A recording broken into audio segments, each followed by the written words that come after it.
Análisis de la novela El ruido de las cosas al caer de Juan Gabriel Vázquez con relación al texto Fotografía y literatura, dimensión visual del narcotráfico en Colombia, de Orfakelita Vanegas. Por Ana Lorey Niño Romero y Laura Daniela Ramírez Beltrán. En el año 2009, el gobierno colombiano autorizó a un grupo de cazadores a buscar y sacrificar 3 hipopótamos que se habían escapado de la hacienda Nápoles, que perteneció a Pablo Escobar. Una noticia que generó polémica y además dio inicio a un libro llamado El ruido de las cosas al caer, publicado en el año 2011, de uno de los mejores autores de la nueva narrativa latinoamericana según la crítica internacional, el escritor colombiano Juan Gabriel Vázquez, nacido el 1 de enero de 1973 en Bogotá, Colombia. Este libro fue galardonado al Premio Alfaguara 2011, convirtiéndose en la segunda obra colombiana en recibir el premio. En este libro, Vázquez hace un relato particular de temas recurrentes de nuestra realidad, como el narcotráfico, el terrorismo y el miedo, pero desde una perspectiva de personajes que se encuentran al margen de las historias.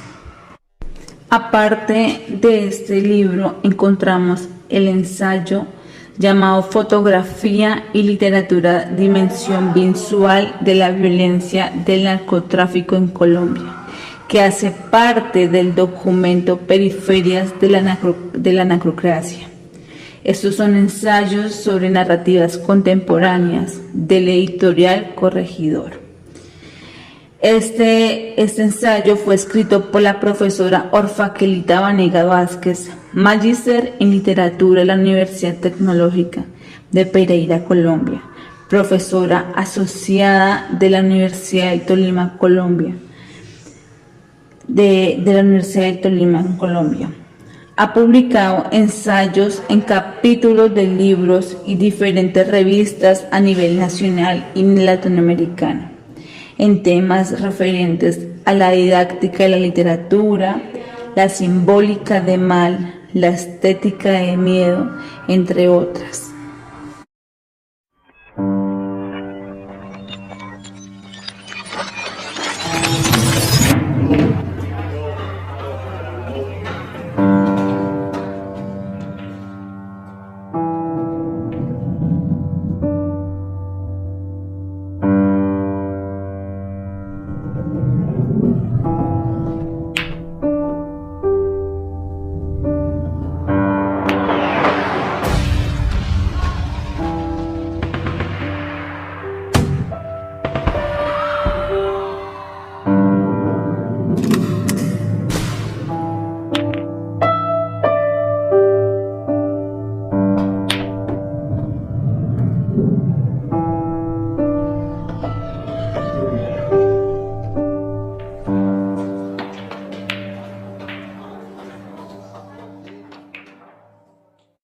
El ruido de las cosas al caer es una obra que desentraña la histórica cotidianidad de la generación setentera inundada en ríos de denuncios rojos. Magnicidios, sicariatos, carteles, explosiones, desapariciones hicieron parte de la naturaleza colombiana desde la última década del segundo milenio. La explosión retumbaba en todo el país y la noticia le daba la vuelta al mundo. Lugartenientes de Pablo Escobar, por órdenes suyas, lograron hacer estallar un bus contra el edificio del DAS. El vehículo, camuflado con símbolos de la empresa de acueducto y alcantarillado de Bogotá, fue cargado con 500 kilos de dinamita. Sin embargo, contra quien iba dirigido el atentado, salió vivo y sin un solo rasguño.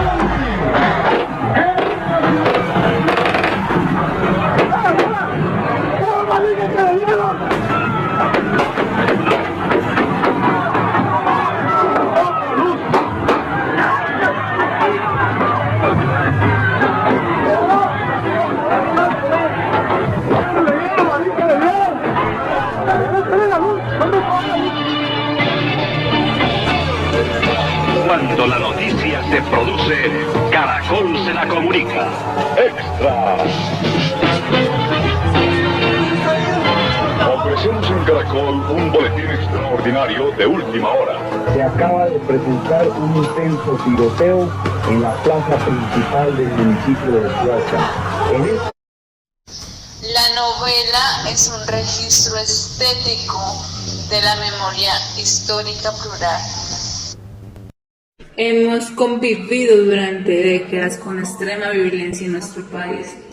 Desafortunadamente o afortunadamente, una u otra forma se han enriquecido las artes a partir de esto, ya sea como una mera exposición de los hechos en forma de fotografía o nota reportera, o como una profundísima exteriorización de sentimientos, experiencias y protestas, que busca solución o denunciar tanto desagramiento, ¿no? Hemos conseguido graficar la cultura de la violencia y aprendido a trabajar en sinergia la imagen y el texto para enriquecer aún más a los lectores videntes. Jesús Abad es un reportero gráfico antioqueño, el testigo que durante 25 años recorrió el país para hablar de los olvidados en medio de las balas. Muchas veces era el único en llegar al sitio de una masacre, el único en capturar por medio de una fotografía el dolor de nuestros compatriotas. Jesús es quizá el periodista que mejor conoce el conflicto.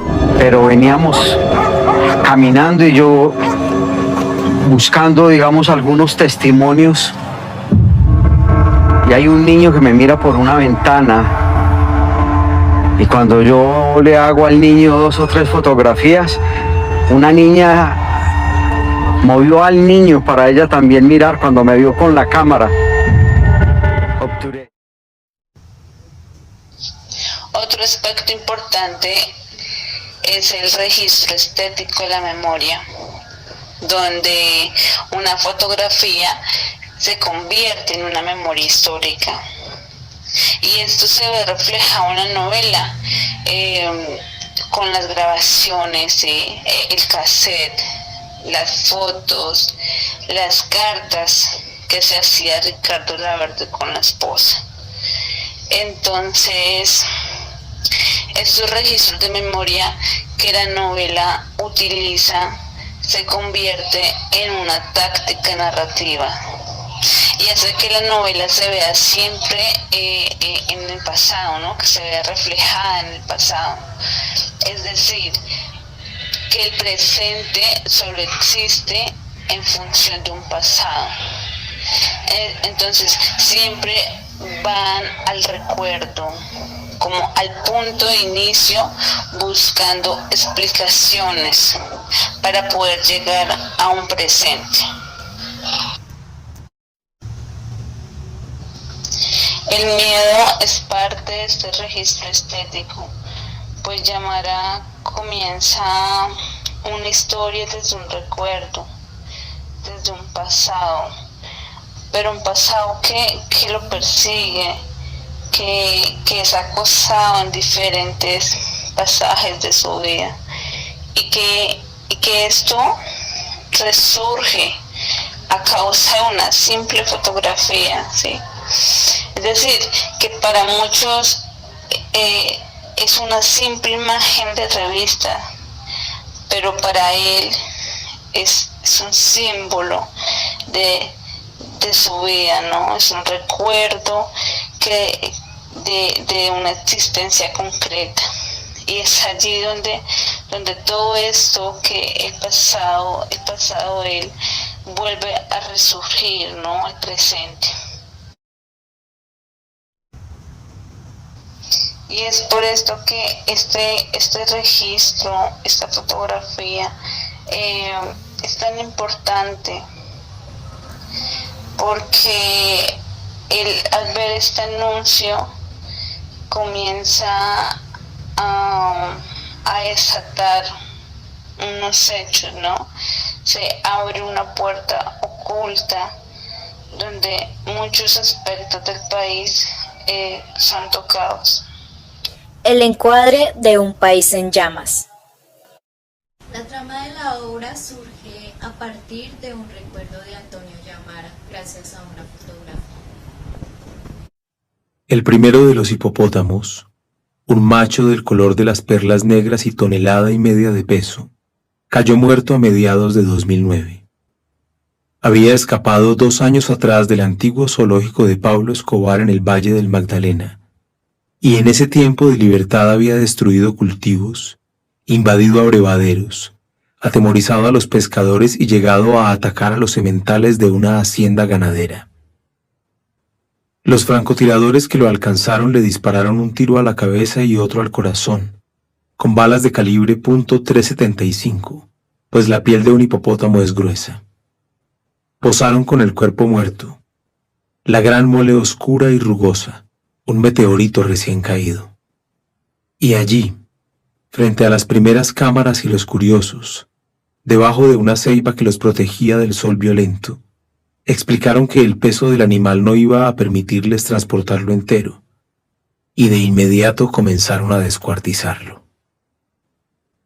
Yo estaba en mi apartamento de Bogotá, unos 250 kilómetros al sur, cuando vi la imagen por primera vez, impresa a media página en una revista importante. Así supe que las vísceras habían sido enterradas en el mismo lugar en que cayó la bestia, y que la cabeza y las patas, en cambio, fueron a dar a un laboratorio de biología de mi ciudad. Supe también que el hipopótamo no había escapado solo. En el momento de la fuga lo acompañaban su pareja y su cría, o los que, en la versión sentimental de los periódicos menos escrupulosos, eran su pareja y su cría, cuyo paradero se desconocía ahora y cuya búsqueda tomó de inmediato un sabor de tragedia mediática, la persecución de unas criaturas inocentes por parte de un sistema desalmado. Y uno de esos días, mientras seguía la cacería a través de los periódicos, me descubrí recordando a un hombre que llevaba mucho tiempo sin ser parte de mis pensamientos, a pesar de que en una época nada me interesó tanto como el misterio de su vida. Como podemos notar, la obra se desarrolla debido a una fotografía en la que surge el recuerdo de un hombre completamente ajeno a la situación del hipopótamo, pero a la vez estrechamente relacionada con su historia, puesto que en la foto podemos ver elementos indicativos que señalan hacia la historia de un país que ha estado por más de 20 años en llamas. A su obra El ruido de las cosas al caer. Créame que cuando leí las primeras líneas del primer capítulo, reí muchísimo, porque este episodio de la muerte del hipopótamo en el año 2009 causó en mí una honda impresión. Pero vamos a lo suyo. La impresión suya fue aún mayor, porque ese episodio lo que desata este relato, como usted lo dice en el libro. Sí, yo llevaba 1 año ya trabajando en la novela y tratando de averiguar quiénes eran estos personajes, quién era este Ricardo Laverde, quién era Antonio Llamara, cuando mataron al hipopótamo. Y yo leí la noticia en Barcelona, y para mí fue como si en ese momento se cerrara un poco toda la memoria de crecer en Bogotá durante los años difíciles de la guerra del narcotráfico contra el Estado, y fue un poco descubrir cuáles eran los temas de mi novela que tenían que ver con eso. Entonces, a partir de ahí la escritura fue cuesta abajo, y yo le agradezco mucho la realidad que haya entrado en ese momento a darme la clave para escribir lo que faltaba. Explica Du Bois que el enfoque pragmático del acto fotográfico requiere entender la foto con índice, es decir, con índice. En este sentido, para lograr una interpretación coherente de la imagen, es necesario abarcar a la situación enunciativa que envuelve el acto fotográfico. De acuerdo a lo anterior, debemos interpretar la reacción de Llamara, recordando de nuevo a Ricardo Laverde, como una respuesta a los anteriormente mencionados elementos indicativos dentro del encuadre fotográfico. En primer lugar, un hipopótamo asesinado que en principio, al estar vivo, fue símbolo del poder del cartel de Medellín, en cabeza de Pablo Escobar, y que ahora, estando muerto el hipopótamo, grafica el aparente fin de una era destructiva gracias al narcotráfico. En segundo lugar, la presencia del ejército posando junto a un animal de tal magnitud, en símbolo del supuesto triunfo de la guerra interna contra el narcotráfico.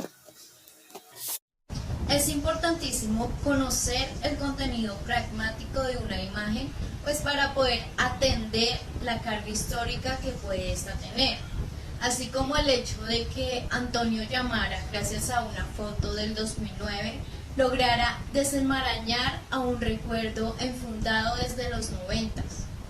La segunda fotografía, que quizás sea la más importante dentro de la novela, es la que aparece Ricardo Laverde sonriendo en la Plaza Bolívar y que de fondo se ve claramente el Palacio de Justicias. Allí diferentes factores literarios podemos interpretar con base en esta imagen, debido a su carga indicativa y además ahora simbólica, gracias al momento por el que pasa el personaje como individuo y como sociedad. Como al principio lo mencionábamos, la novela es un registro de la memoria de la comunidad, pues la historia de Ricardo Laverde se repite a través de muchos jóvenes de la generación de los 70. Un hombre que luego de ser piloto durante los años 70 descubre el nuevo negocio del tráfico de marihuana y cocaína, ¿no? Y con el pretexto de que se volviera legal, se ve inmerso en este mercado, ¿no? Ingenuo, al punto de ser capturado en Miami y condenado a los 20 años de prisión. Cuando vuelve él al fin libre, la historia se divide en dos, y es aquí donde un nuevo factor influye en la pragmática del retrato de Ricardo Laverde, capturado en el centro de Bogotá, y es que el país ha pasado a una nueva etapa dentro del conflicto. Iniciando los 80, existía la intención de cambio y progreso en las comunidades jóvenes colombianas, quienes tristemente chocan con nueva realidad de un negocio basado en corrupción, en las armas, el sicariato y el desplazamiento, ¿no?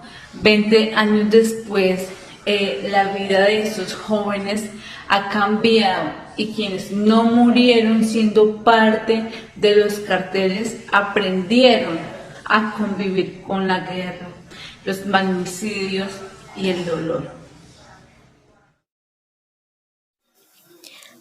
La dimensión visual de la guerra. Según Susan Sontag, la momentaneidad es un limitante debido a la fugacidad de sentido por carecer de continuidad narrativa, pues pretende explicarnos que la ausencia de un texto contextualizador, como una novela, ensayo, noticia, reduce la carga de oportunidad de una respuesta ética por parte de los videntes de la fotografía.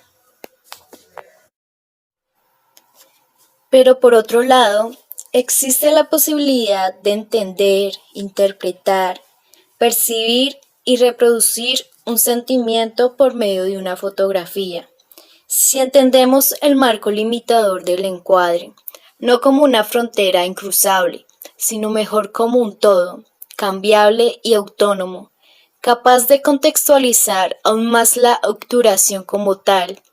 Y es que, claramente, como vemos en el ejemplo de Laverde, el encuadre, aunque solo nos enseña un hombre sonriente, un puesto de maíz y un antiguo edificio usado por el Estado, podemos interiorizar una completa idea de una Bogotá fría, irrecuperable, vengativa y caótica, pues es intrínseco de la captura su característica narrativa y contextualizadora.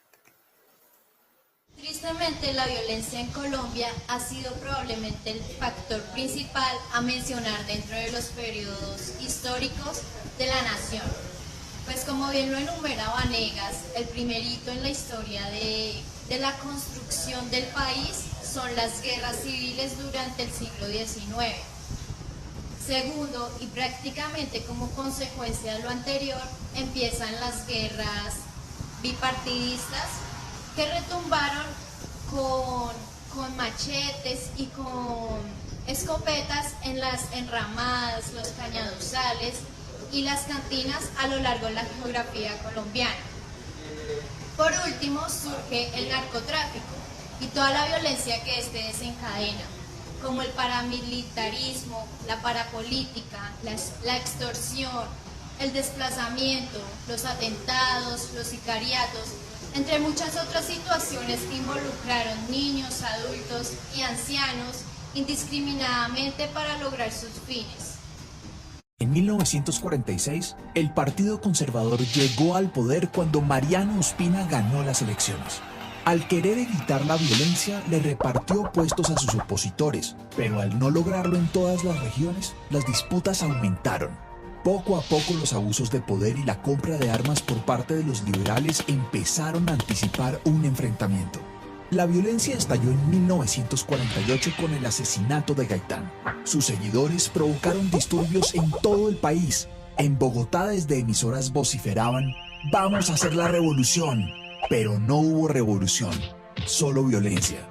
Los pueblos se convirtieron en tumbas. Se formaron guerrillas liberales y ejércitos conservadores que por igual desplazaban a las familias de sus tierras. Los enfrentamientos habían acabado la vida de más de 300.000 personas cuando el general Rojas dio su golpe de estado en 1953. Rojas decretó una amnistía general y la mayoría entregó las armas. A medida que se convirtió en un líder carismático, empezó a distanciarse de los partidos tradicionales. Así que desde los periódicos la oposición liberal y conservadora se hizo férrea. La solución de Rojas fue cerrarlos. Su medida no frenó las críticas. Las protestas, el bajo precio del café, la oposición de los partidos y los industriales llevaron a la dictadura a su final. Pero, ¿cómo gobernar el país sin enfrentarse por el control de la burocracia? El Frente Nacional fue la respuesta. Los partidos tradicionales se repartieron los puestos y alternaron la presidencia durante 16 años. Y aunque la violencia bipartidista disminuyó, no terminaron los conflictos. Entre 1964 y 1974 se formaron las guerrillas de las FARC, el ELN y el M-19.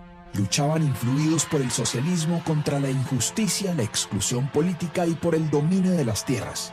En un principio, las guerrillas no tenían capacidad militar, pero todo cambió cuando la coca permitió financiar temibles ejércitos que intimidaban a ricos y pobres. El que pudiera pagar una vacuna era obligado a financiar la revolución. Cuando Betancur inició las negociaciones con las guerrillas en 1982 mientras hablaban de paz, las FARC ampliaban sus frentes con extorsiones y coca, y los paramilitares apoyados por mafiosos y militares asesinaban a políticos de izquierda. Entonces el gobierno inició una guerra contra la pólvora del conflicto, el narcotráfico. La respuesta del cartel de Medellín fue amedrentar a la población con bombas, asesinatos y secuestros. Y así, las décadas de los 80 y 90 estuvieron marcadas por el terror. La autora también nos revela cómo los hechos circunstanciales de la violencia en Colombia se han convertido en la unidad de medida de tiempo a posicionar recursos y memorias según el año en el que sucedieron. Basados en lo anterior, podemos ver evidentemente reflejado este trágico comportamiento casi consuetudinario de revivir épocas crudas por medio de imágenes, como es el caso de Yamara, quien al ver al colosal animal que huyó y luego cayó en manos de un frío y desalmado estado, por inercia desemboca en un profundo lago de recuerdos que él creía ya ahogados, pero que la recuperación fotográfica de los medios crudamente gráficos de esta nación amarillista le reviven al punto de no permitirle dormir y hacer de este recuerdo su sombra, acompañándole constantemente día a día, visitándole en sus sueños mientras duerme y acompañándole junto a su cama en las noches de insomnio.